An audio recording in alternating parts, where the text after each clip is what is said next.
In a city built on blood and ambition, the most dangerous people are the ones hiding in plain sight. The Obsidian Room wasn't a restaurant, it was a throne room disguised as elegance, where senators traded secrets over ribeye, celebrities drowned scandals in vintage wine, and men like Marcus Costello came to pretend the bodies beneath their empires had long since turned to dust. He sat beneath chandelier light that cost more per hour than most people earned in a month, platinum cufflinks catching the glow, jaw carved from marble and menace.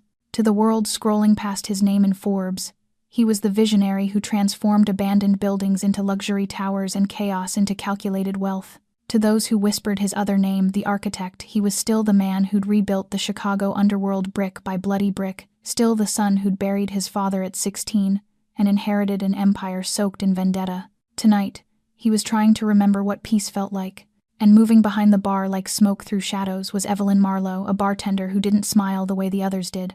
Bright and eager, designed to dissolve into tips and thank yous, her face carried the kind of stillness that came from witnessing things no one should survive and surviving them anyway. Her hands, precise and steady as a surgeon's, poured whiskey and mixed cocktails with a rhythm that felt almost tactical.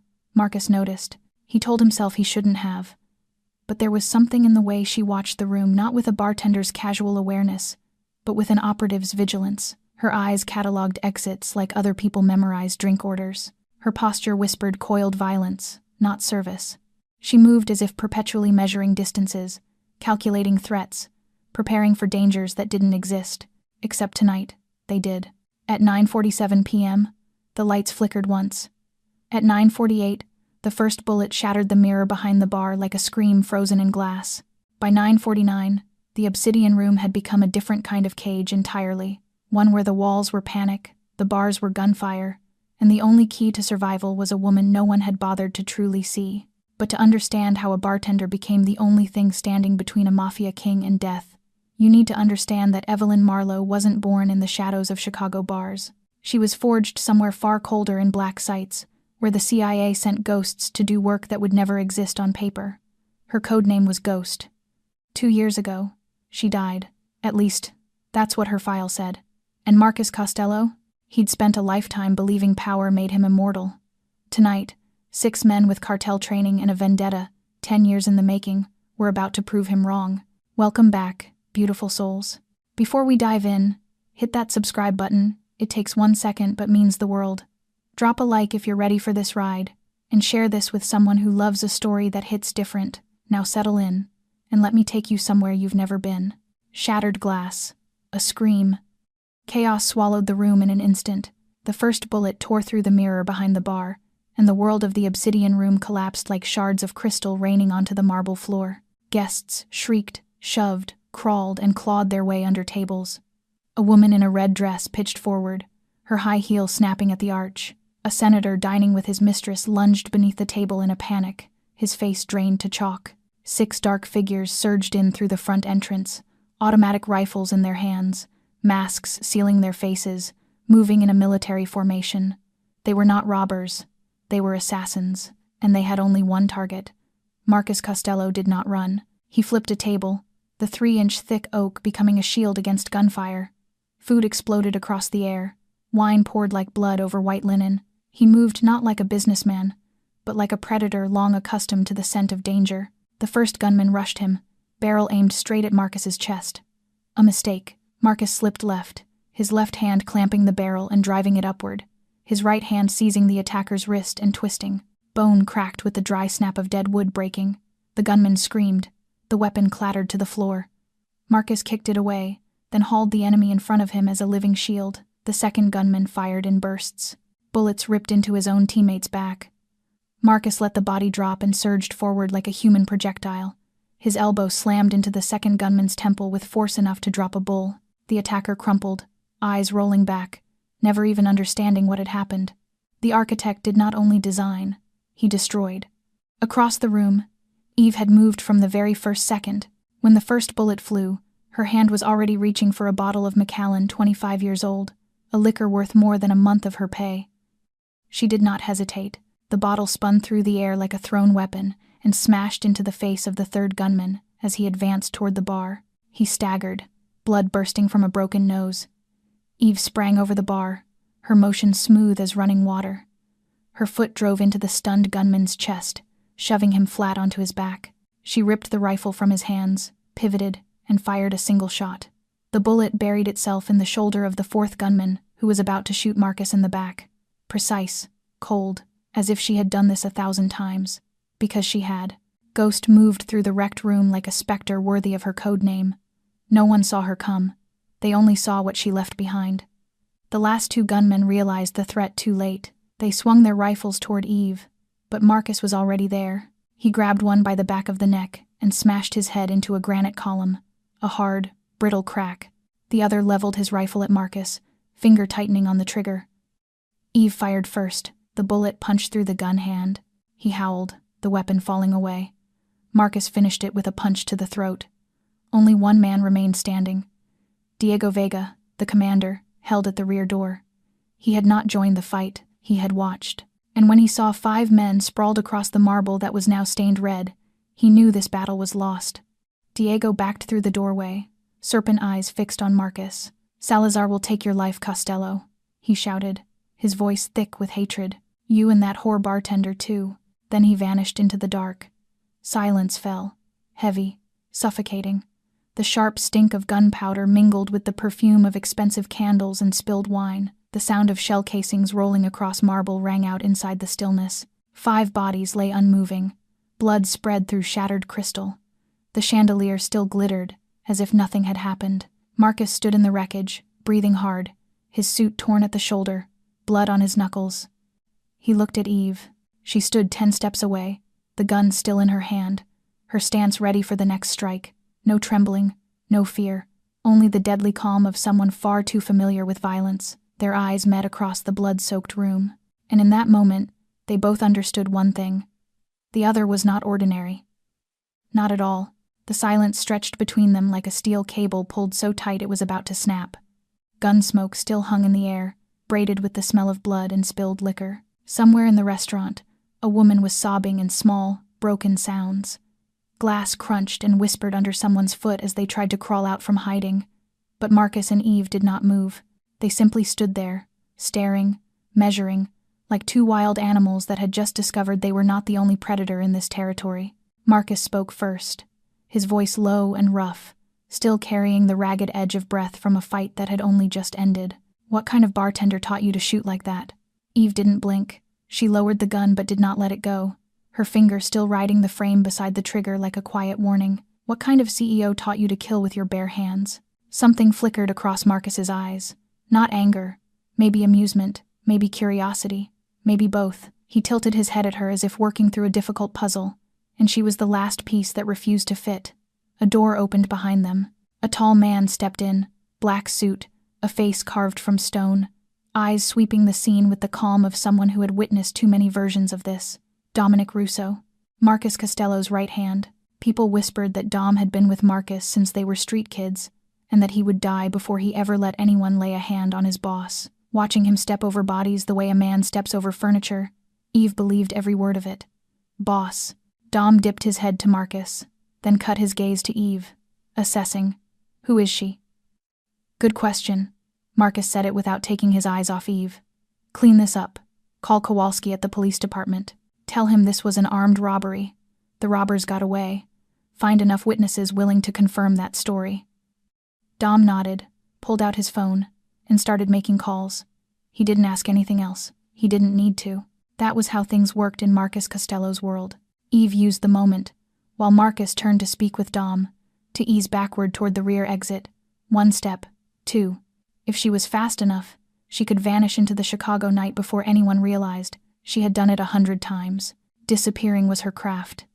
But she hadn't taken a 3rd step when Marcus's voice cut through the air, cold and sharp as a blade. "You're not going anywhere. Not after what I just saw."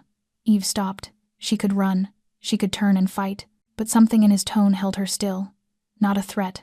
A certainty, absolute and unshakable, that he would find her no matter where she fled. She turned back to face him. "I don't owe you an explanation." Marcus walked toward her, slow, 1 measured step at a time, like a panther driving prey into a corner. "But you owe me an answer." He stopped less than a meter away, close enough for her to see the fine specks of blood on the collar of his white shirt, close enough for her to feel the heat rising off a body that had just survived a fight to the death. "Why do Victor Salazar's people have your photo in their intelligence file?" Eve went rigid. Her whole body locked as if someone had poured ice water straight into her veins. Victor Salazar. That name. The Sinaloa cartel. And he had her picture. That meant he'd known about her before.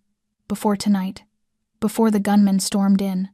Marcus watched her reaction with the cold satisfaction of a man confirming his suspicion. He knew. Somehow, he knew she was not just a bartender. Sirens wailed in the distance, drawing nearer. The police were coming. Even if Dominic had people inside the department, even if the story was being staged, Eve's presence here was still an unnecessary variable, a variable that could destroy everything she had built over the last 2 years. Marcus knew that, and he was using it as leverage. "Get in the car," he said it in a voice that was no longer a request, but an order. "Or you explain everything here, in front of the police who are on their way." The sirens came closer. 30 seconds, maybe less. Eve glanced toward the rear door where the darkness was calling. Then she looked back at Marcus, into those eyes as black as tar, waiting for her decision. She had no choice. Not really. A black Maybach was parked right out front, engine still running, as if it had been waiting for this exact moment. Eve climbed in, taking in the scent of premium leather and expensive wood. Marcus slid in beside her. The door shut behind them, heavy and final, like the lid of a coffin dropping into place. The private elevator carried them up to the 47th floor in silence. Eve counted each second, feeling the pressure shift in her ears as the cabin rose. She had been in danger more times than she could count, had faced death more often than numbers could hold.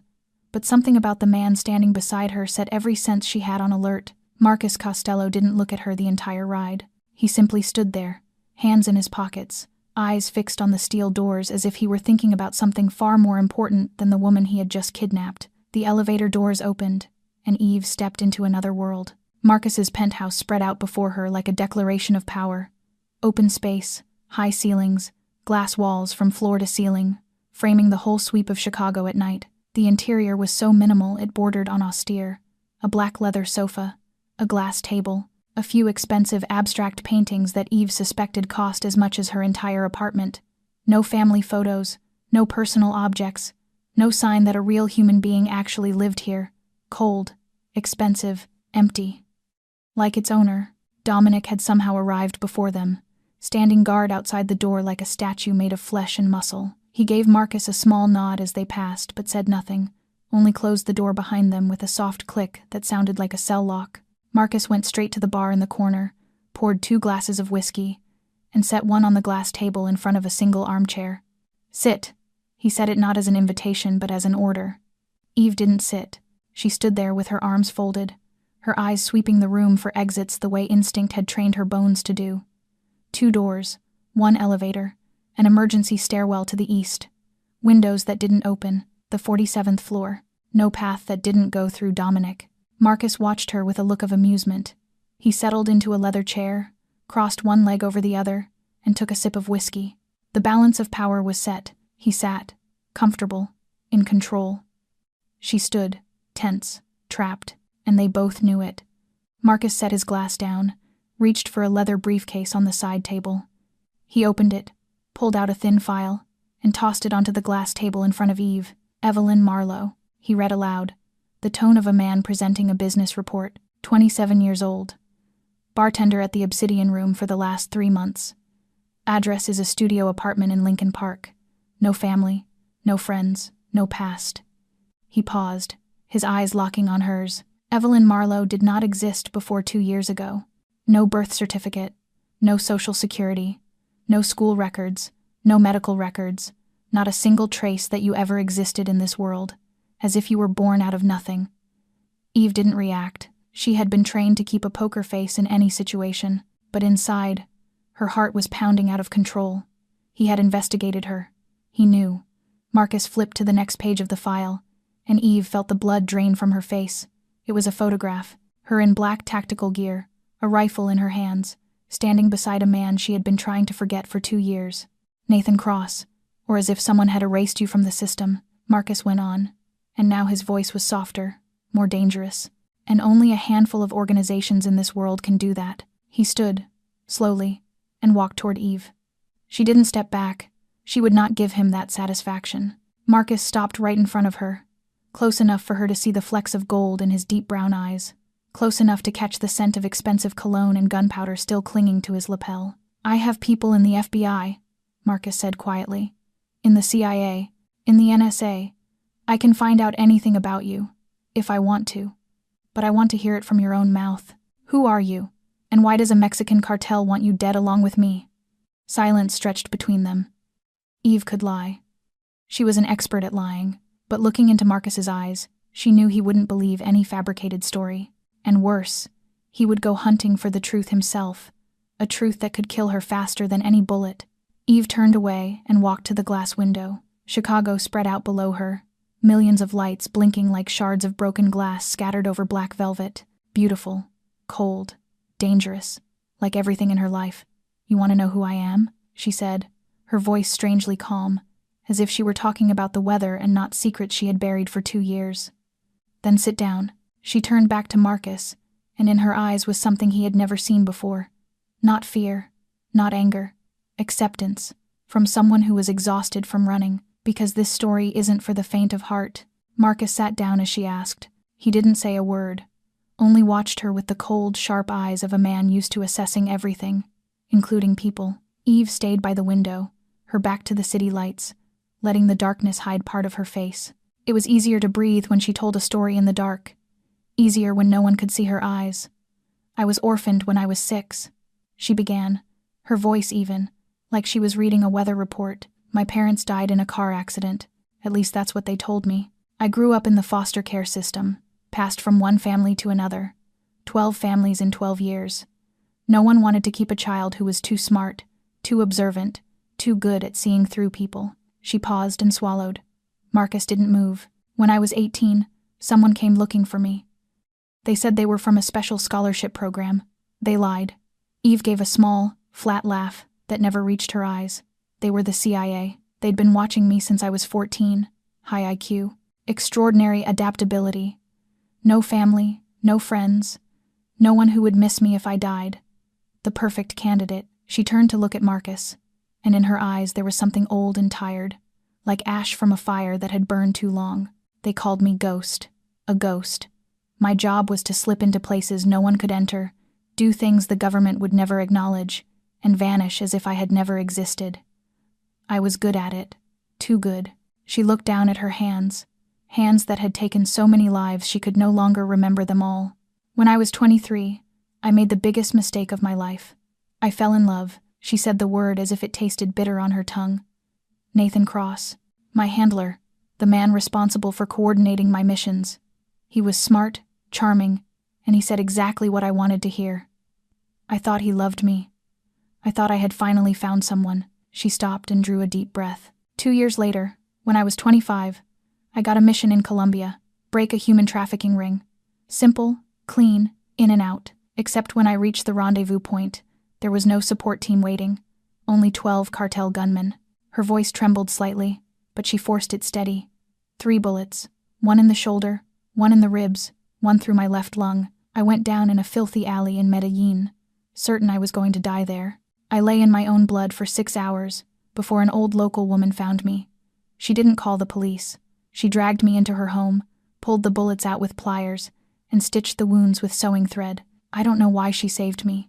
I didn't ask. Eve walked to the bar, took the whiskey Marcus had poured for her earlier, and drained it in one swallow.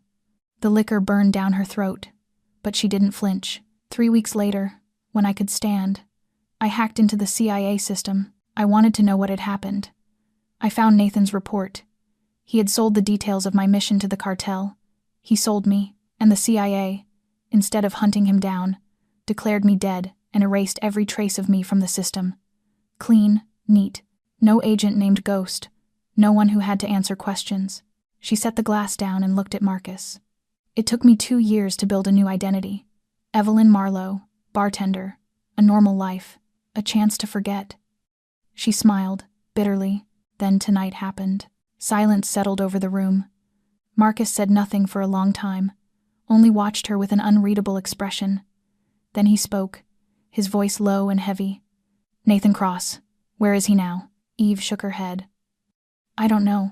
And I don't want to know. Marcus opened his mouth to say something else, but the phone in his pocket vibrated. He glanced at the screen, frowned, and answered. Eve watched his face change in real time, from curiosity to confusion, from confusion to shock, from shock to something she could only describe as absolute horror. He shot to his feet, and for the first time since she met Marcus Costello, she saw his hand shake. What? He barked into the phone, his voice tight as if someone were crushing his throat. What did you just say? She heard Dominic's voice on the other end, trembling in a way she doubted it had trembled in 20 years. Boss. They took Bella. Dominic stormed into the penthouse less than 5 minutes after the call, a laptop in his hands, his face pale as someone who had just seen a ghost. He set it on the glass table, opened it, and hit play, without a single word. The video began to run. Eve knew immediately this was not amateur footage. The camera angle was professional. The lighting was deliberate. They wanted Marcus to see everything, every detail. A dark room with gray concrete walls, an iron chair in the center, and on that chair sat a young woman, Isabella Costello, 28 years old, a biology PhD at Northwestern, a girl with nothing to do with her brother's underworld, the one he had tried with everything in him to keep away from the dark.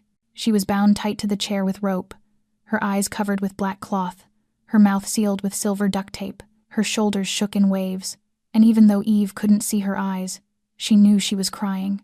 A man stepped into frame, Diego Vega, the leader of the team that hit the restaurant, the one who had escaped with threats still echoing in the night. He held a pistol and slowly pressed the muzzle to Isabella's temple. The girl moaned behind the tape, her body curling in on itself as if she could shrink small enough to disappear. Then a voice came from off-camera, low, cold, heavy with hatred aged over years. 72 hours, Costello. Give up Chicago, or you get your sister's body. Victor Salazar's voice paused for a beat, then continued with a sick kind of pleasure. You can ask your father what it feels like to lose family. Oh wait, you can't, because your father is dead too. The video ended. The screen went black. Silence. Eve looked at Marcus, and she watched a man collapse. No warning, no sign. One moment he was standing there, and the next his fist had driven through the laptop screen.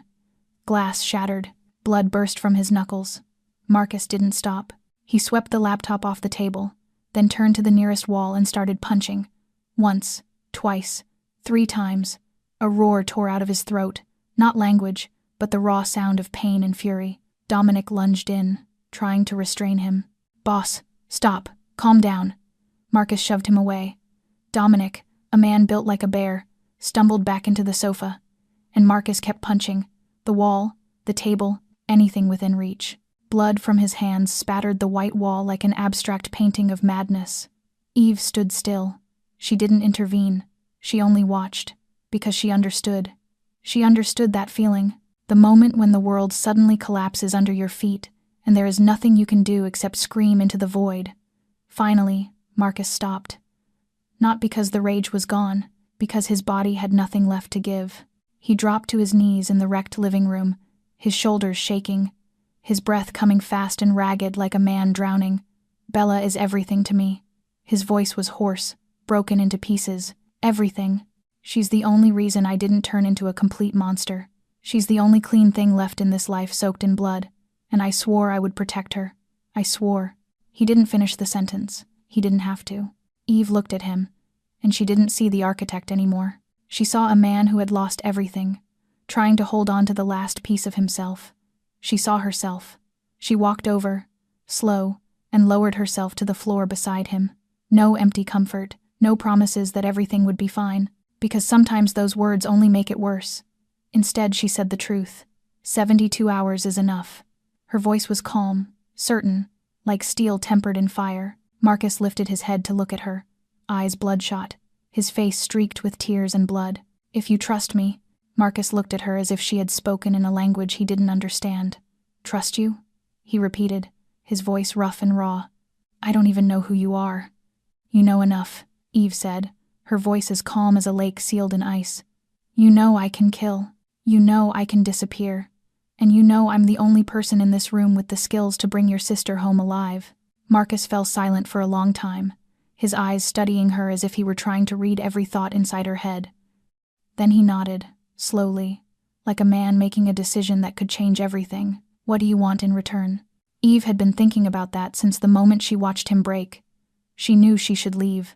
Get out of Chicago tonight.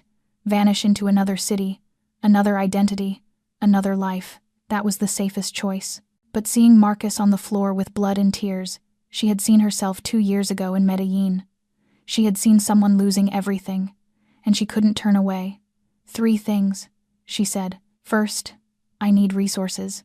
Money, weapons, intelligence, anything I ask for to get this done. Second, you protect the identity of Evelyn Marlowe. Erase any trace connecting me to what happened tonight. If anyone asks, that bartender quit and left the city. Marcus nodded. And the third? The third. Eve looked straight into his eyes. After Bella is safe, I disappear. Forever. And you don't look for me. Never. He didn't answer right away. He only watched her.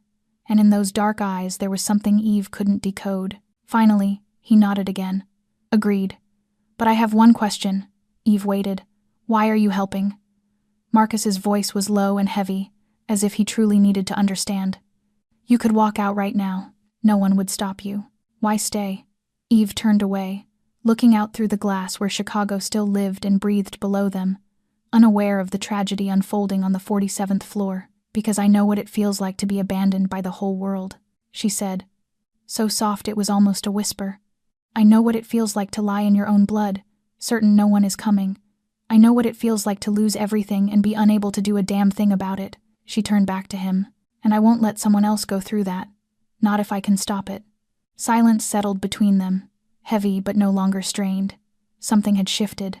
A pact had been signed, not in ink, but in blood and mutual understanding. Dominic, who had stood motionless like a statue through the entire exchange, finally spoke. I have intel on Victor Salazar.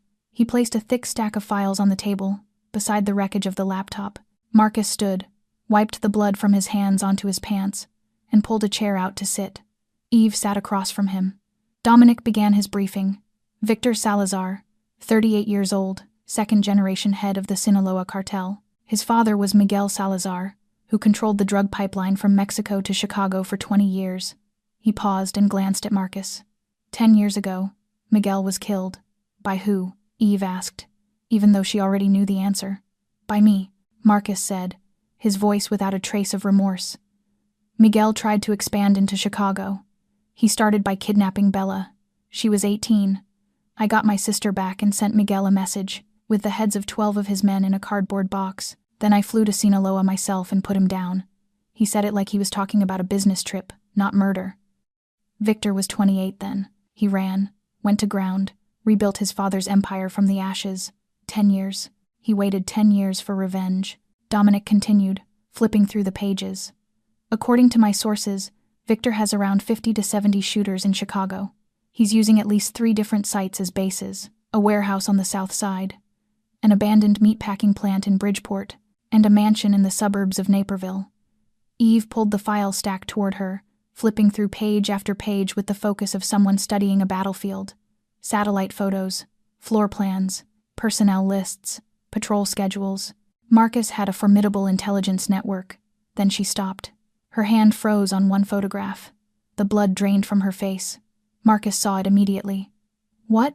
Eve didn't answer. She only stared at the picture as if it were a ghost, crawling up from hell. The photo showed Victor Salazar shaking hands with another man. Tall, salt and pepper hair, cold gray eyes, a charming smile she had once believed was meant for her alone. Eve? Marcus asked again, his voice tightening. You know him? Eve swallowed, and it felt like swallowing broken glass. I know him. She pointed at the man in the photograph, her hand trembling slightly. That's Nathan Cross. The room sank into silence after Eve spoke that name. Marcus looked at her, then at the photograph, then back at her again. Nathan Cross. He repeated it, as if to confirm. The handler who betrayed you, the ex-lover who sold you to the Colombian cartel. He's working for Victor Salazar? Eve nodded, her throat tightening. Seeing Nathan's face after 2 years felt like someone driving a fist straight into her chest. She had assumed he'd vanished, maybe selling secrets to some government in Eastern Europe or the Middle East. She never imagined he was right here, in Chicago, only a few dozen kilometers away from her. Nathan isn't loyal to anyone, she explained, forcing her voice to stay steady. He sells information to whoever pays the most. The CIA, the FSB, MI6, Mossad, cartels, they're all just customers. Victor Salazar is only the latest buyer. Marcus stood and walked to the window, turning his back to her. The muscles in his shoulders were rigid under a blood-stained shirt. Then now we have 2 targets, he said, his voice cold as steel. Victor Salazar and Nathan Cross. Eve wanted to argue. She wanted to say she didn't need revenge on Nathan, that she only wanted to save Bella and disappear. But when Marcus turned back, she saw it in his eyes. He wasn't asking her opinion. He was declaring it. Get it started, Marcus told Dominic. Call all the captains. I want every piece of information on Victor's activity in the last 48 hours. Every movement, every call, every transaction. Dominic nodded and pulled out his phone. Meanwhile, Eve dragged the file stack toward her and went to work. She found a whiteboard in Marcus's office and began to draw out a map. 3 likely sites: the Southside warehouse, low probability, too obvious, could be a trap. The Bridgeport meatpacking plant, medium probability, far enough from downtown to hide a hostage but hard to control with too many points of entry and exit. The Naperville mansion, highest probability. Victor would want Bella somewhere he could control completely. Marcus stood beside her, watching. He didn't interrupt, didn't cut in, only listened as she broke down each weakness, each opening. Sometimes he nodded. Sometimes he added details he knew about terrain or personnel. They worked through the night. Dominic brought in reports from sources. Marcus made calls to people who could provide weapons, vehicles, and logistical support. Eve drew and redrew assault options until the whiteboard was packed with black and red ink. The 2 most dangerous mines in Chicago were running at full speed. 3 in the morning. The coffee in the cups had gone cold long ago. Dominic had slumped on the sofa, snoring softly, his huge body folded in an awkward way on a couch too small for him. Marcus and Eve sat on the floor, backs against the glass wall, watching the city shift slowly from black to gray. That scar. Marcus spoke suddenly, breaking the quiet. He was looking at Eve's neck where her collar had slipped a little, revealing part of a puckered scar across her collarbone. From Columbia? Eve lifted a hand to the scar by reflex. She'd forgotten it was there, forgotten it could be seen. The bullet went through my left lung, she said, her voice flat, as if she were telling someone else's story. I remember the feeling of warm blood running out of me, the metallic taste in my mouth. I thought that was the last time I would ever feel anything. I lay in that alley for hours, staring up at the Medellin sky, thinking this is how I'm going to die. Alone, forgotten, no one knowing, no one caring. Marcus didn't speak. He only unbuttoned his shirt and turned his back to her. Eve saw the scars. Not one, dozens. Long lines crossing his skin, faded with time but still sharp enough to tell a painful story. One of them, a thick, rough scar that ran from his left shoulder down across his waist, looked like it had been stitched in a hurry by someone with no medical skill. My father was killed in front of me, Marcus said, his voice distant, as if he were somewhere else, in another time. I was 16. They made me watch while they tortured him. Then they decided I wasn't worth killing, just a kid. They only wanted to leave a message on my body. They were wrong. I wasn't a kid. Not after that night. He buttoned his shirt again and turned to face her. And in that moment, there was no architect, no ghost. Only 2 wounded people recognizing each other, recognizing the same kind of pain in the other's eyes. We're going to save Bella, Eve said, her voice softer than she intended. But she stopped, choosing her next words carefully. The best plan in the world is meaningless if there's an insider. Marcus frowned. No one is betraying me. My people are absolutely loyal. Eve held his gaze, unblinking. Victor knew you were at the Obsidian Room tonight. He knew the exact time, the location, the number of bodyguards. He knew how to take Bella without anyone knowing until it was too late. Where did that information come from? Marcus didn't answer. She saw his jaw clench. Are you sure? Eve asked again, her voice gentle but sharp as a blade. That no one in your organization is working for Victor? Eve's question haunted Marcus through the hours that followed. He didn't want to believe it. He couldn't. But she was right. Victor knew too much. Too precisely. Too perfectly timed. At last, as the sun began to lift between Chicago's towers, Marcus gave Eve a small nod. Do it. Find me the rat. I need access to every communication from all the underbosses for the past 6 months. Phones, email, texts, Everything. Marcus looked at Dominic, who had just woken up and was drinking coffee like his life depended on it. Give her access. All of it. Dominic frowned but didn't argue. He led Eve into a smaller room where a bank of computers glowed across multiple screens. This is the boss's surveillance hub, he explained. Every call, every financial transaction from the captains runs through here. The boss likes to know everything. Eve sat down and started working. She wasn't the best hacker in the world, but the CIA had taught her enough to find what she needed. She began with the names Dominic provided. Marcus Costello's 4 primary underbosses: Frank DeLuca, in charge of the west side; Vincent Caruso, in charge of the north side; Tony Marchetti, in charge of the south side; and Leo Romano, in charge of the east side. 4 men who had been with Marcus from the beginning, back when he was only a 16-year-old kid inheriting his father's empire. 4 men Marcus trusted with his life. One of them was a traitor. Eve started with call histories. Thousands of calls across 6 months. She filtered for unknown numbers, international calls, unusual patterns. Frank DeLuca, clean. Calls to his wife, his kids, known business partners, nothing suspicious. Vincent Caruso, clean. A few too many calls to a number she suspected belonged to a mistress, but nothing tied to Victor Salazar. Leo Romano, clean. So monotonous it was almost boring. Tony Marchetti. Eve stopped. She saw it. A phone number with a Mexico country code, appearing 4 times in the last 3 weeks. Each call lasted less than 2 minutes. Brief, professional, like someone receiving instructions. She dug deeper, switching to financial records. And there it was, like a malignant tumor inside otherwise clean numbers. An account in the Cayman Islands that Tony had never disclosed to Marcus. Over the last 3 months, $250,000 had been transferred in.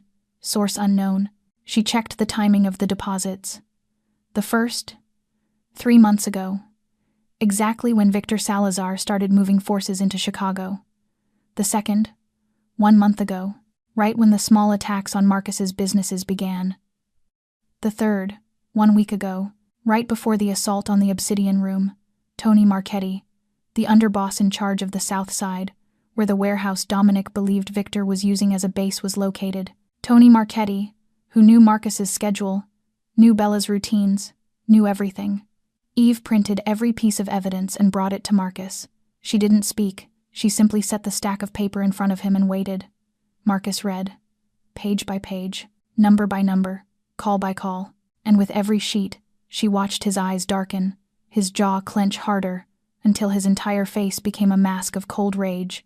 "Tony," he said, his voice like ice. "Tony Marchetti, that bastard ate at my father's table.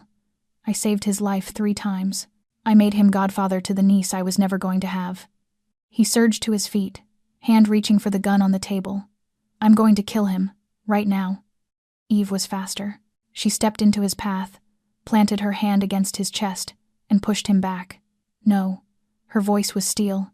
"Kill him now and Victor will know we've found out. He'll move Bella, he'll change the plan, and we'll lose the only advantage we have." Marcus stared at her, eyes burning. "Then what do you want me to do? Let him keep betraying me?" "Use him," Eve said. "We feed Tony a false plan. Tell him we're going to hit the Southside warehouse. He'll report it to Victor. Victor will concentrate his people there for an ambush. And while that's happening, you take another route." She turned to the whiteboard and pointed at a diagram of Chicago's sewer system. "A tunnel line runs straight to the basement of the Naperville mansion. I go in alone, find Bella, and get her out while Victor is busy dealing with the fake assault." Marcus went silent, thinking. Then he nodded. Slow.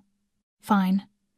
We do it your way. But after Bella is safe, you can do anything you want to Tony." Dominic, who had stood motionless through the whole exchange, finally spoke. He walked to the table, set his own gun down gently, and looked at Marcus with an expression Eve had never seen on him before.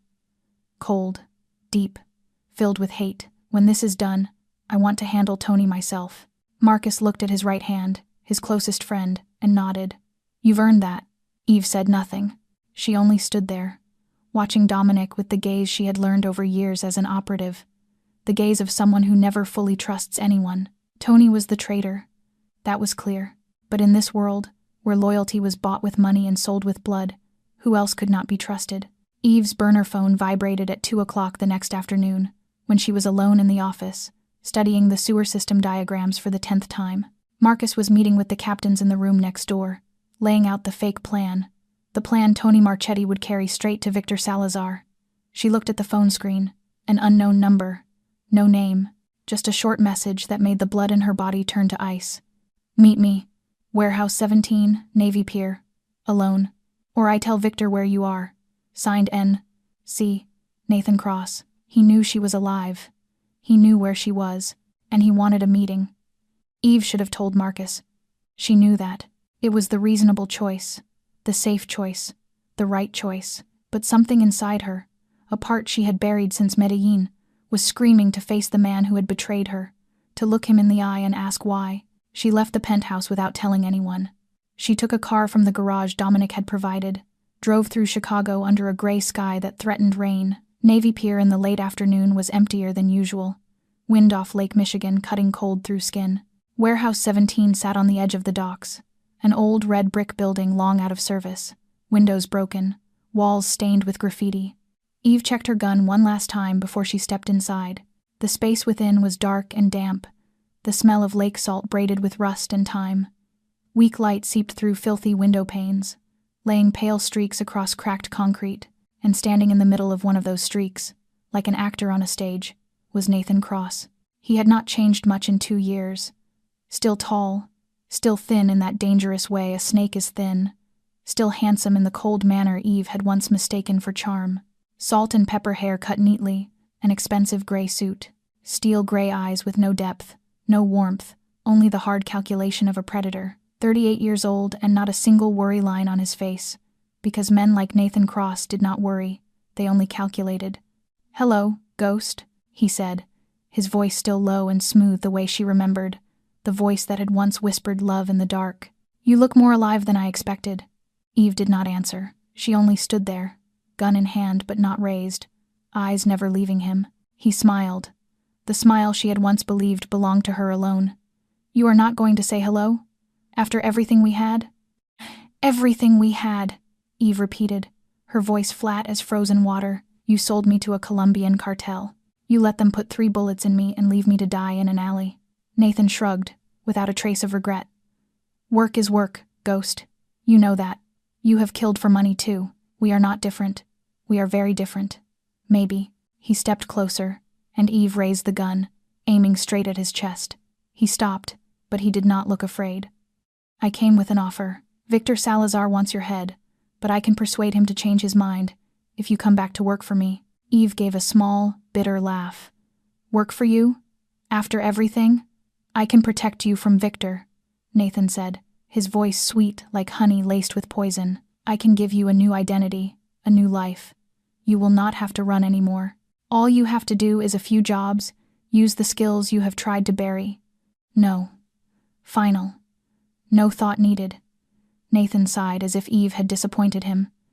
"You are still stubborn, just like before. All right, I guess I will have to persuade you another way." He slid a hand into his pocket, and Eve tightened her grip on the gun, but he did not pull a weapon. He only tilted his head, watching her with an expression she could not read. "Do you know why the CIA recruited you?" he asked, his voice shifting, lower, more dangerous. "Because of my high IQ," Eve answered. "Because of my adaptability. Because no one would care if I died. That is what they told you." Nathan smiled, a smile that never reached his eyes.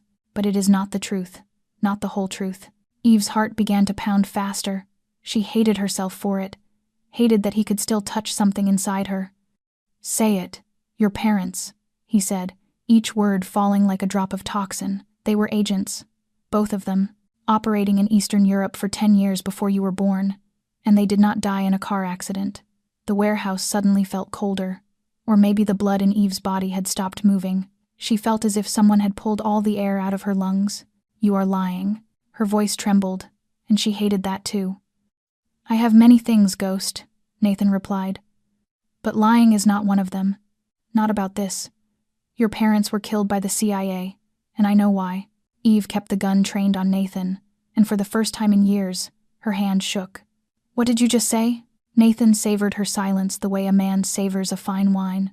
He knew he had struck something tender, and he enjoyed every second of it. "Your parents," he began, his voice slow, almost like he was telling a bedtime story, "were two of the best agents the CIA ever had. James and Catherine Marlowe. They worked in Eastern Europe for 10 years, specializing in intelligence collection from old Soviet networks. They were legends inside the agency, until they discovered something they were never supposed to find." Eve said nothing. She couldn't. Her mouth was dry as a desert, and the gun in her hand felt as heavy as the whole world. "Corruption," Nathan went on, his eyes bright with a sick kind of delight as he watched her hurt. "A network selling information to the enemy, reaching from low-level operatives all the way up to very, very high names inside the agency. Your parents found proof. They planned to expose everything, drag it into the light, bring the whole system down.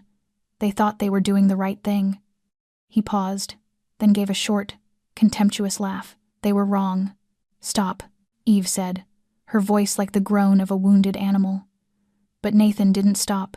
He moved closer, step by step, like a python tightening around its prey. The CIA couldn't let that happen. Too many powerful people would be hit. Too many secrets would be dragged out. So they ordered a cleanup.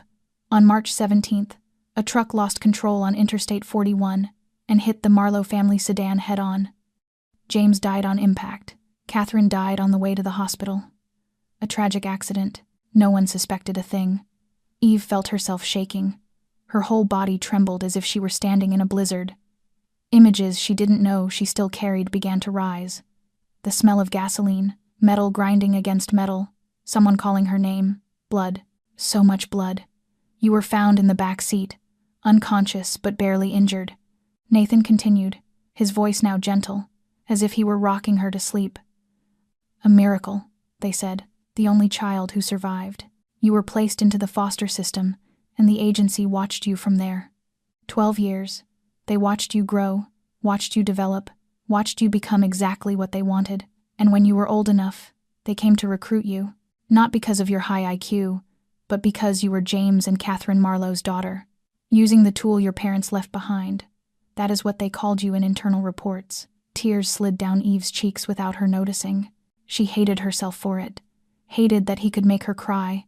Hated that she could still feel pain after all those years of learning to freeze her heart. "And you," she said, her voice thick, "where were you in all of this?" Nathan smiled, the smile of a devil. "I was the one who signed the order. The world stopped. The cleanup order for your parents crossed my desk. I was 26, ambitious, ready to do anything to climb. And they told me this was how you proved loyalty. So I signed. No hesitation. No regret." Eve squeezed the trigger, or tried to, but her finger wouldn't obey. It just lay there, trembling on the cold metal, unable to complete the act her whole body was screaming for. "Kill me," Nathan said, his voice daring her. "And you will never know where Bella is being held. I am the only one who can get you inside. I know the guard rotations, the weak points, everything. Kill me." And Marcus Costello's little sister dies. Silence stretched. Eve stared at Nathan, into those cold gray eyes that had stolen her parents, stolen her childhood, stolen everything. Then she lowered the gun. Nathan smiled, triumphant. "I knew you would. Next time we meet." Eve cut him off, her voice now calm in a way that was terrifying. "I will kill you. Not today, but one day." She turned and walked away, each step echoing through the empty warehouse. "You are still weak, just like before." Nathan called after her, his voice full of contempt. "That is why you got shot. That is why you will always fail." Eve didn't look back. She walked out, got in the car, and drove. Only after she was 5 miles from Navy Pier did she allow herself to look at the burner phone in her pocket, still recording. Everything Nathan had said, every confession, every detail about her parents' deaths, all of it captured. She wasn't weak, she just knew when not to fight. But that didn't stop the tears. They ran down her cheeks. For the first time since Medellin, for the first time since the night she lay in her own blood and thought she was going to die. She drove through Chicago with her vision blurred by tears. And for the first time in 2 years, Eve Marlowe allowed herself to cry for the 6-year-old child who had lost everything on a cold day in March. Eve got back to the penthouse after dark. She couldn't remember how she had driven, couldn't remember how many red lights she'd passed, how many intersections she'd crossed. Her body moved like a machine while her mind was somewhere else. On a day in March 21 years earlier, in a car hurtling toward a truck. Marcus was standing by the window when she walked in, and she knew at once he had been waiting for her. He had known she went somewhere. Maybe he had checked the security cameras.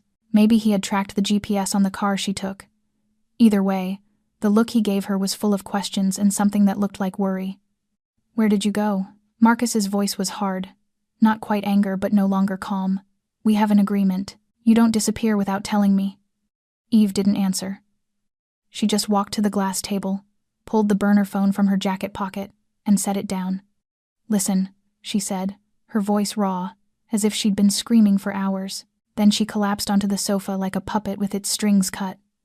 Marcus watched her for a long moment, then picked up the phone and hit play.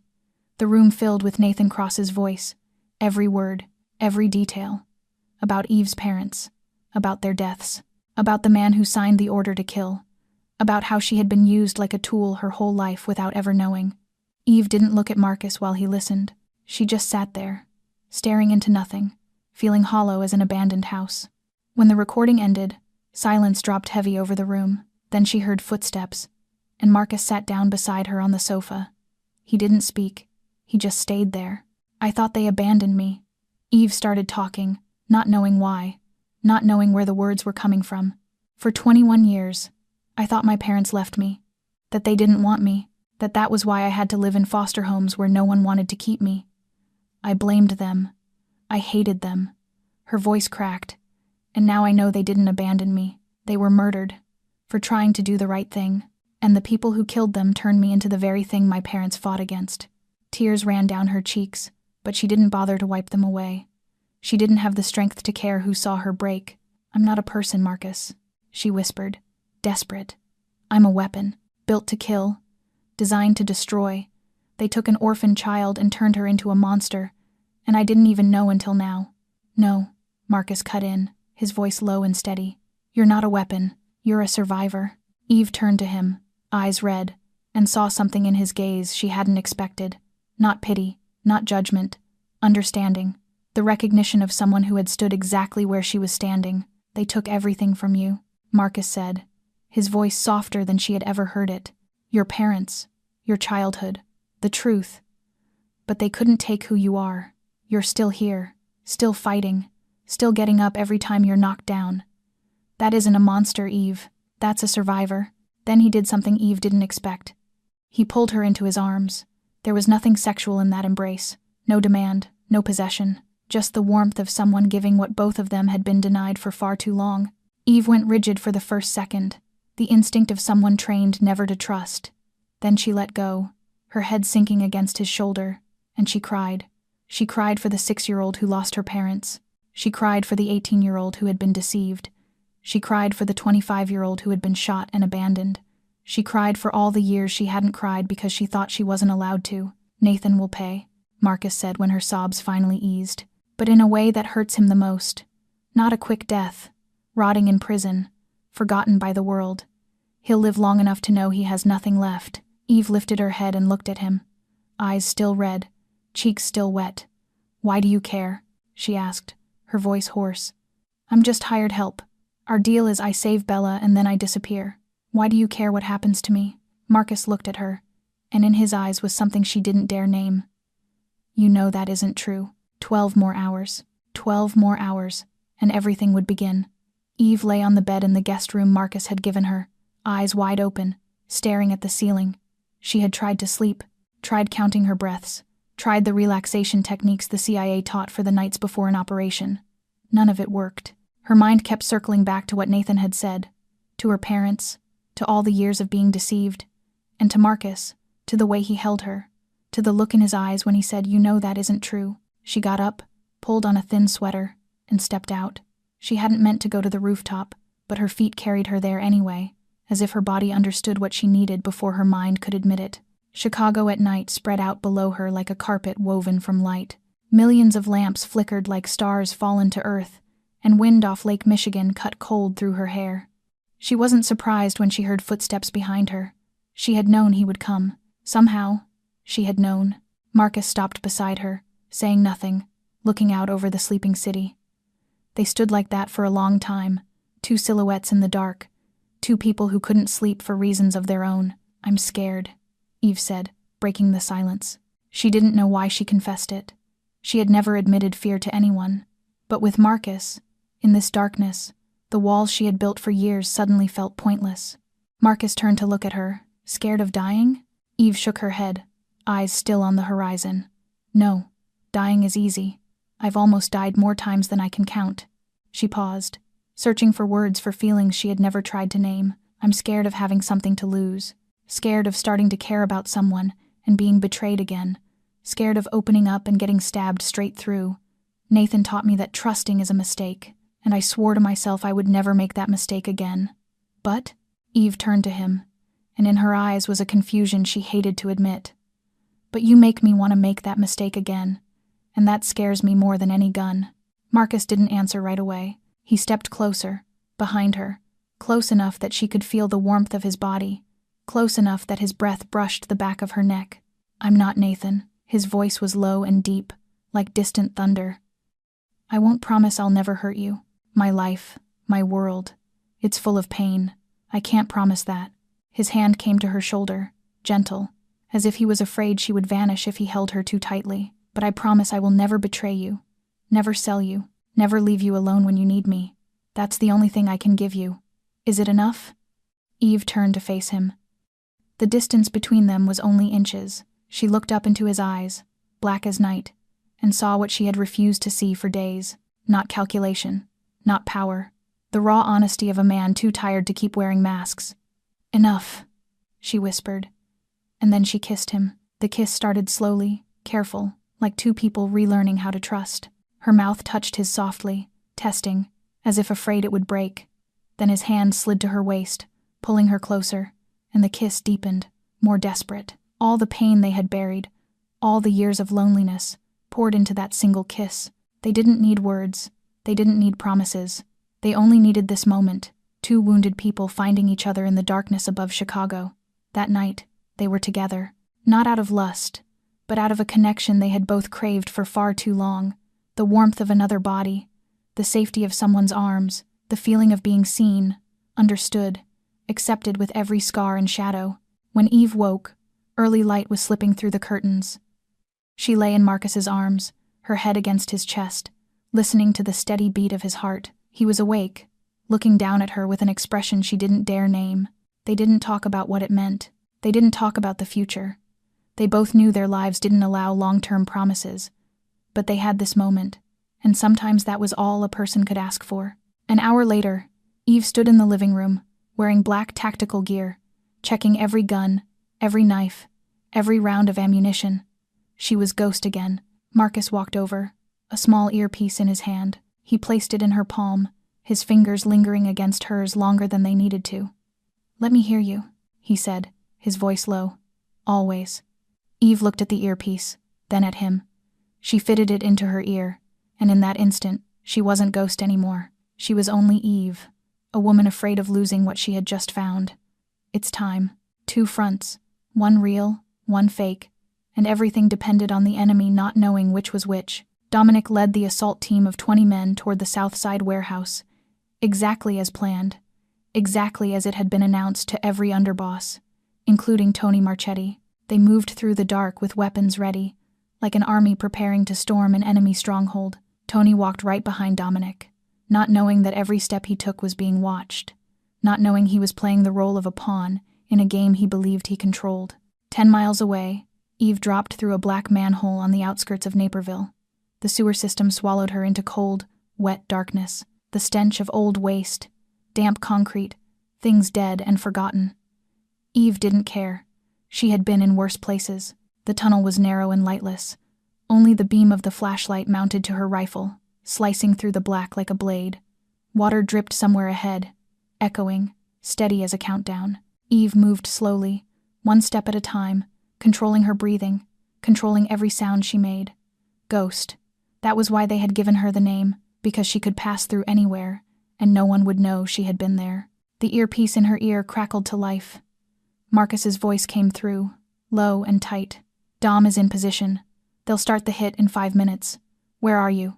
Tunnel C, 7, Eve whispered, eyes locked on the darkness ahead, about 300 meters to the basement access. Be careful. Marcus paused. Tony just fell back from the formation. He may be contacting Victor. Eve didn't answer. She didn't have to. They had known Tony would do it. That was the point of this plan. She kept moving. 200 meters. 150. Then she saw them. 2 figures guarding the end of the tunnel. Just in front of an iron door that led into the warehouse basement. They wore black jackets, rifles in hand, bored, not expecting anyone insane enough to come through the sewer to attack. A fatal mistake. Eve killed her light and let the darkness take her. She moved like smoke, like water, like air. The first guard never understood what happened. Eve's hand was already over his mouth, her knife already sliding through his throat before he could draw breath to scream. She lowered his body gently, soundless. The second man turned at the faint noise, but too late. Eve was behind him, her arms cinched around his neck in a hold the CIA had drilled into her bones. 3 seconds, and he stopped fighting. 5 seconds, and he went limp. She eased him to the floor and checked his pulse. Still alive, only unconscious. She didn't need another corpse unless she had to. 2 targets down. She whispered into the earpiece, "I'm going into the basement." The iron door opened with a soft creak. Eve slid inside, rifle up, eyes sweeping the space. The warehouse basement was larger than she expected, packed with shipping containers stacked into a steel maze. Weak light from a few bulbs overhead cast long shadows and corners too deep to read. She heard movement in the distance. Running feet, shouted orders, engines turning over. The fake assault on the south side had begun, and Victor's men were being pulled to respond. The plan was working. Eve threaded through the container maze, following the layout she had memorized. Stairwell to the first floor in the northeast corner. The holding room most likely on the second floor, farthest from the main exits. She climbed the stairs in silence, avoiding the steps she knew would creak. The first floor was empty. Most of the guards already gone. She only had to avoid 2 more, slipping behind a container as they ran past toward the vehicles. The second floor.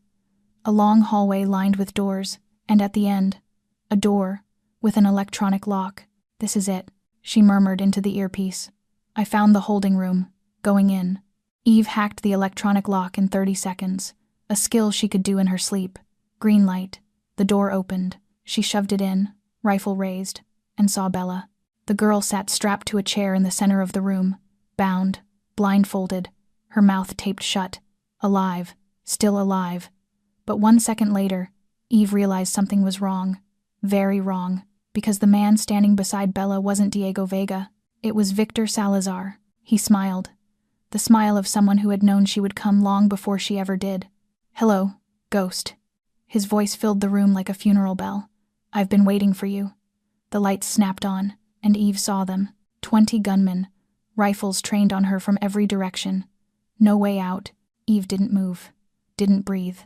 20 guns were trained on her from every direction, and she knew one wrong twitch would get her killed before she could blink. Victor Salazar stepped closer, still smiling, like a host welcoming an honored guest. He was younger than she expected, around 38, with a handsome face in a dangerous way, and bottomless black eyes. "You thought you were clever," he said, his tone as gentle as if they were discussing the weather.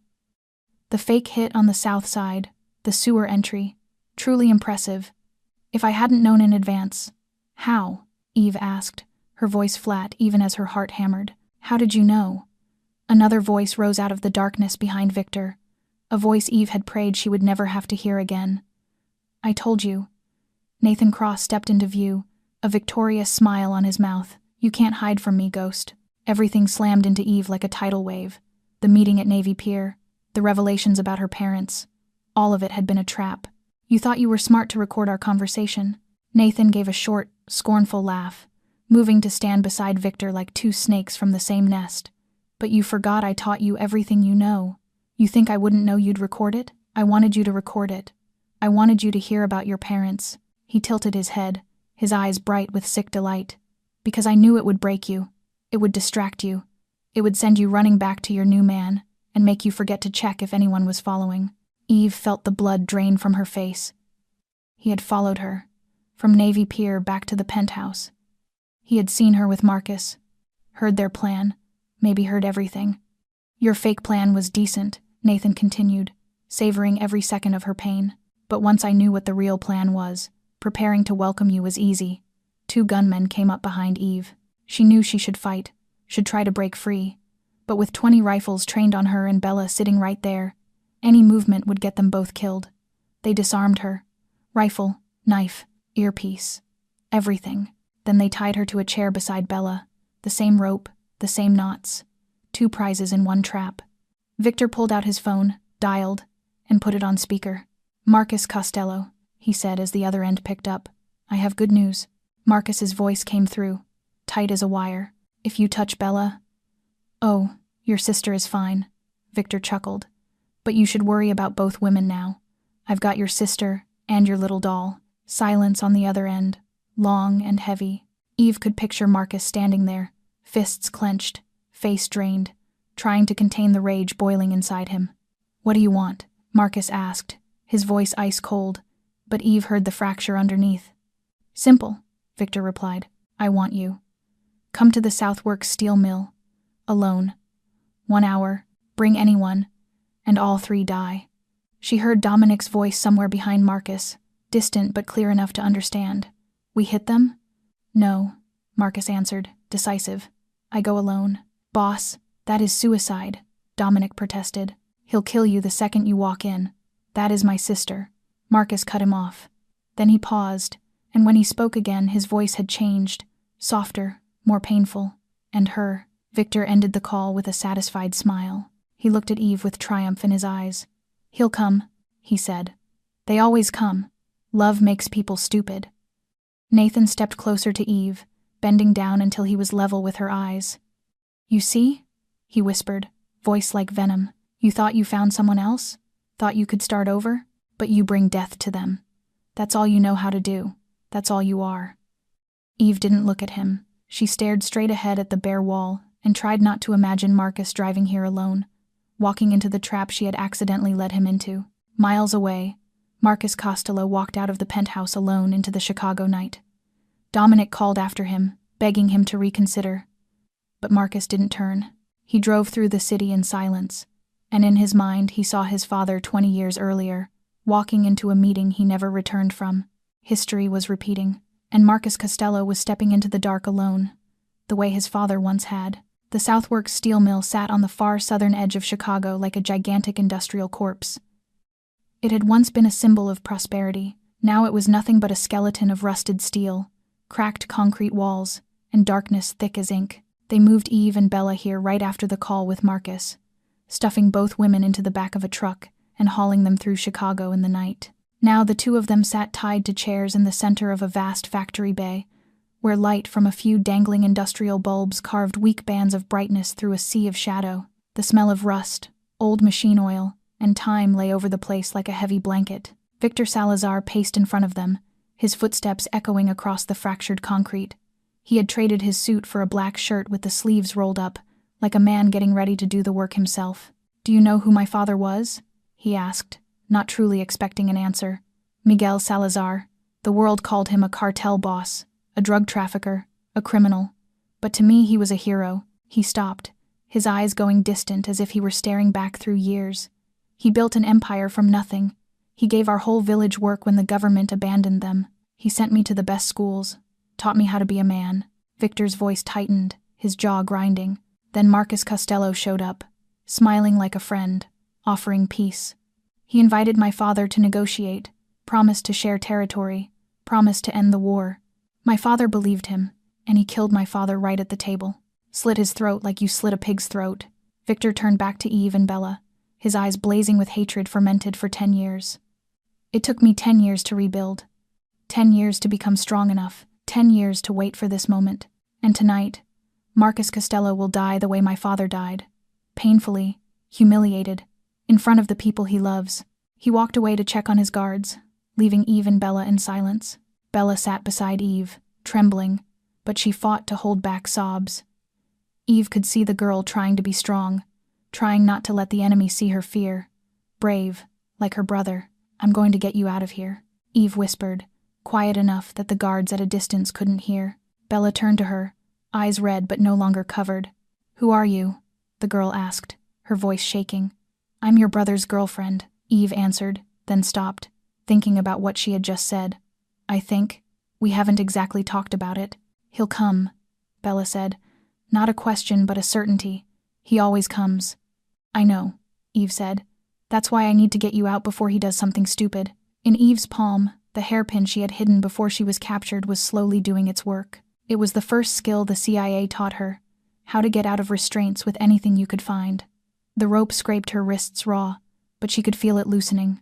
Just a few more minutes, but she didn't have a few minutes. The rumble of engines rose from outside, doors slammed, shouts and the sound of fists.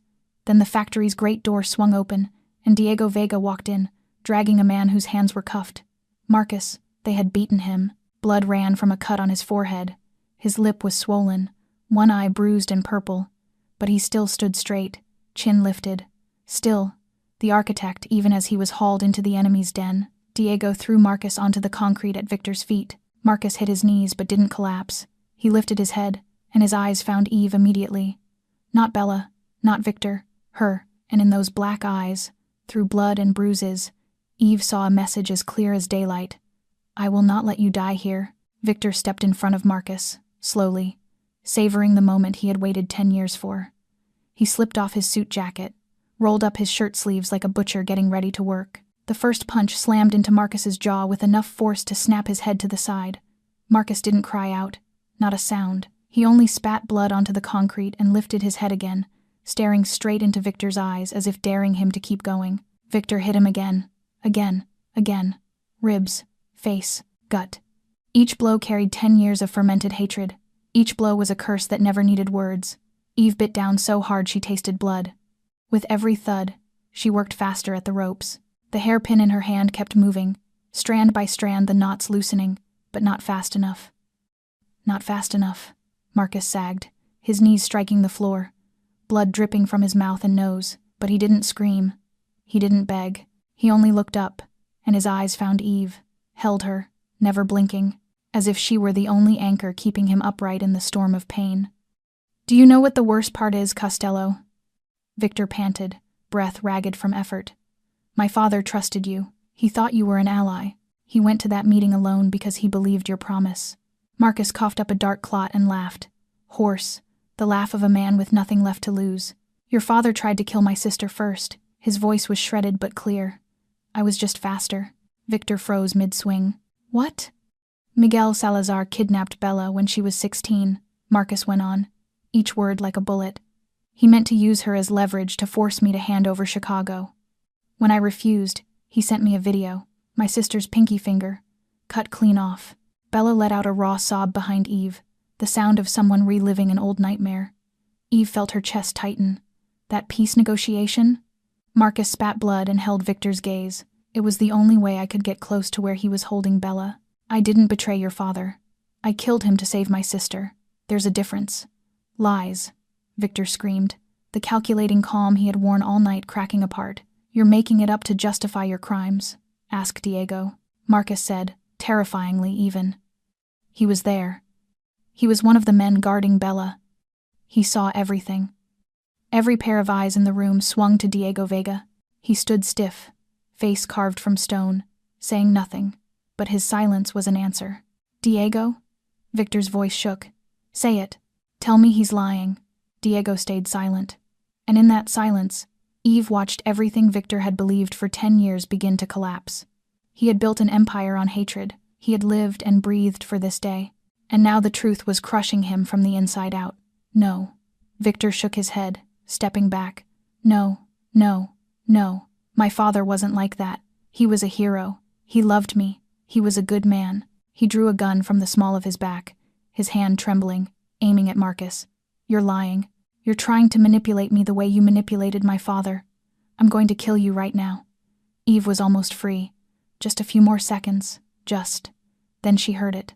A distant, growing vibration. Rotor blades chopping the night air.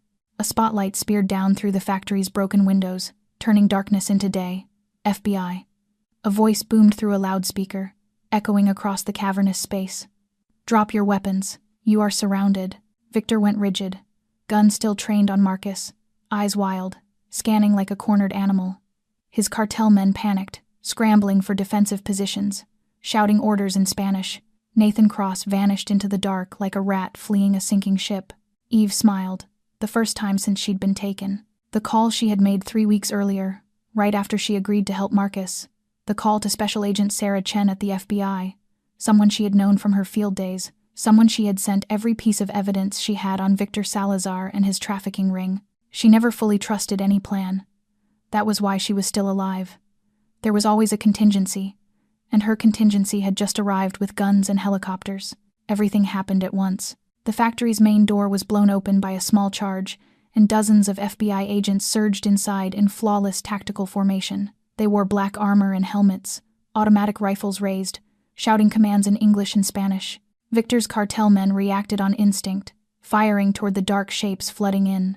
Gunfire roared through the vast hollow of the abandoned mill, the sound brutal and sharp, like thunder trapped in a cavern. Detective Sarah Chen led the raid, the woman Eve had contacted 3 weeks earlier, right after that first night in Marcus's penthouse. Eve never fully trusted anyone. That was the first lesson the CIA taught her, and the only lesson she never forgot. When she agreed to help Marcus, she knew everything could go wrong. The plan could fail. They could be captured.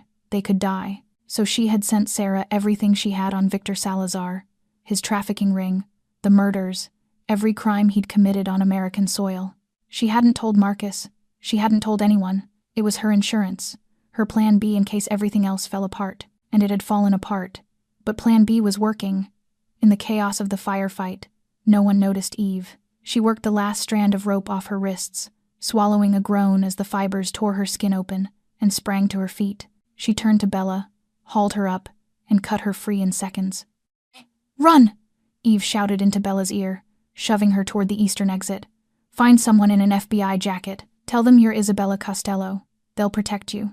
Bella hesitated, eyes flooded with tears as she looked toward her brother still kneeling in the middle of the floor, covered in blood. "I'll save him!" Eve shouted back. "Go!" Bella ran. Eve turned and charged into hell. She had no weapon. Only instinct and years of training burned into bone. The first cartel gunman was crouched behind a steel column, firing at the FBI.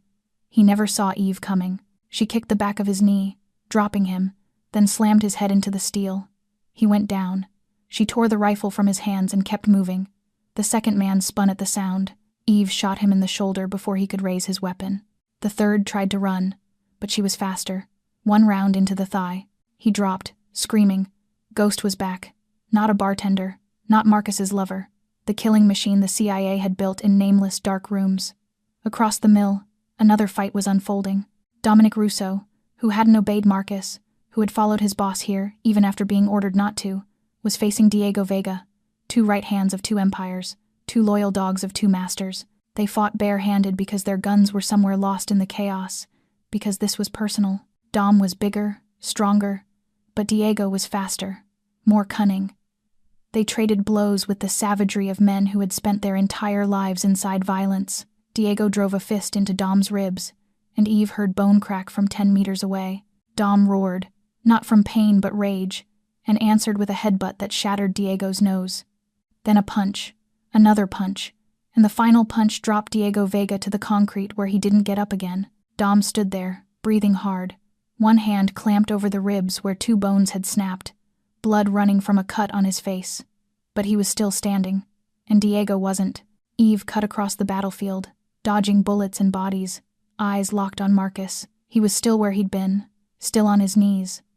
But now Victor was behind him, one hand fisted in Marcus's hair, the other pressing a gun to his head. "Back up," Victor screamed when he saw Eve closing in, eyes wild, sweat and tears streaking his face. "Back up, or I kill him. I swear I'll kill him." Eve stopped. Her rifle was trained on Victor, but she didn't have a clean shot. Marcus's head blocked most of Victor's body. If she fired, she could hit Marcus. A deadlock. Victor couldn't run with the FBI closing in. Eve couldn't shoot without risking Marcus. And Marcus, his face slick with blood, looked at her with eyes that were trying to say something she didn't want to understand. He was telling her to leave, telling her to save herself, telling her not to die for him. She wouldn't listen. She was calculating angles, searching for an approach, building a plan. Then she felt it, cold metal pressing into the back of her neck, and a familiar voice breathed right behind her, a voice from nightmares, from scars, from the past she had tried to bury. "Drop the gun," Ghost, Nathan Cross whispered, his breath against her ear. This time, I'm going to make sure you die. Eve dropped the gun. The sound of metal striking concrete rang through the chaos, but for her, it was the only sound that existed. She turned slowly, facing Nathan Cross, the man who had betrayed her, had killed her parents, had turned her into the thing she hated. He stood there with a gun aimed at her face, a triumphant smile on his lips. You should have stayed in your grave, Ghost, Nathan said, his voice like venom. 2 years of running, building a new life, and in the end you still wind up here, in front of me, waiting to die. Eve stared into his eyes and felt no fear. Only a strange calm, like the surface of a lake before a storm. And you should have learned to check whether someone is really dead, she replied, and then she moved. Her hand knocked the barrel aside just as Nathan squeezed the trigger. The bullet tore past her ear, hot and burning, but she didn't stop. She drove a fist into his throat, stealing his breath, then grabbed his gun, wrist, and twisted. The gun fell. The fight turned into bare hands. Nathan was stronger than she was, more experienced. He had trained her. He knew every move she used, had taught her how to kill. But there was something Nathan didn't have that Eve did, a reason to live. He punched her in the face, and she reeled but didn't fall. She kicked his knee, and he snarled and grabbed her hair, yanking her head back. She slammed her elbow into his ribs, once, twice, until he let go. They traded blows under the crack of gunfire and the screams around them. Blood from Eve's mouth dotted the floor. Blood from Nathan's nose smeared across his white shirt. They were both bleeding, both hurting, and neither of them stopped. Nathan swept her legs out and she hit the ground. He dropped onto her, both hands clamping around her throat with the strength of a madman. Eve couldn't breathe. Her vision narrowed to black. She saw Nathan's face above her, twisted with hate, and she knew if she didn't do something she would die here. Her hand fumbled over the concrete, searching, and found something familiar. The hairpin, still there, dropped when she freed herself earlier. She snatched it and drove it in, straight into Nathan's left eye. He screamed, a sound that no longer sounded human, and his hands tore away from her throat. Eve dragged in a deep breath, her lungs on fire, then kicked him off. Nathan rolled across the floor, clutching his bleeding eye, his screams echoing through the mill. Eve pushed herself up, shaking, her eyes finding the gun Nathan had dropped. She picked it up and aimed at him. Nathan lay there, blood spilling through his fingers, but he was still smiling. The mad smile of someone who knew he had lost. Do it, he spat. Kill me. Prove you're a monster like me. Prove the CIA built a perfect murderer. Eve stood with her finger on the trigger, and she saw everything. Her parents in the only photograph she still kept, smiling beside their little girl. The alley in Medellin, her blood pooling on filthy ground. Marcus, looking at her with eyes that didn't judge, telling her she wasn't a weapon, she was a survivor. She lowered the gun. Nathan stared at her, stunned. What? You're not worth it, Eve said, her voice ice cold. You're not worth carrying in my head for the rest of my life. You're not worth me becoming a killer for you. You're going to rot in prison, Nathan Cross. You're going to live long enough to be forgotten by the world. And that's a fate worse than death for someone like you. FBI. A voice shouted from behind. Drop your weapon. Detective Sarah Chen and 2 other agents appeared, guns trained on Nathan. Eve stepped aside and let them cuff the man who had once been her handler, once been her lover, the man who had ruined her life. She didn't look back. She turned toward Marcus, and she forgot about Victor. A gunshot cracked, sharp and brutal, and Eve saw Marcus jerk forward as if shoved. Blood sprayed from his shoulder. He went down. No! Eve screamed, the sound shredding her throat. She ran to Marcus, lifted him, and blood soaked through her hands, warm and slick.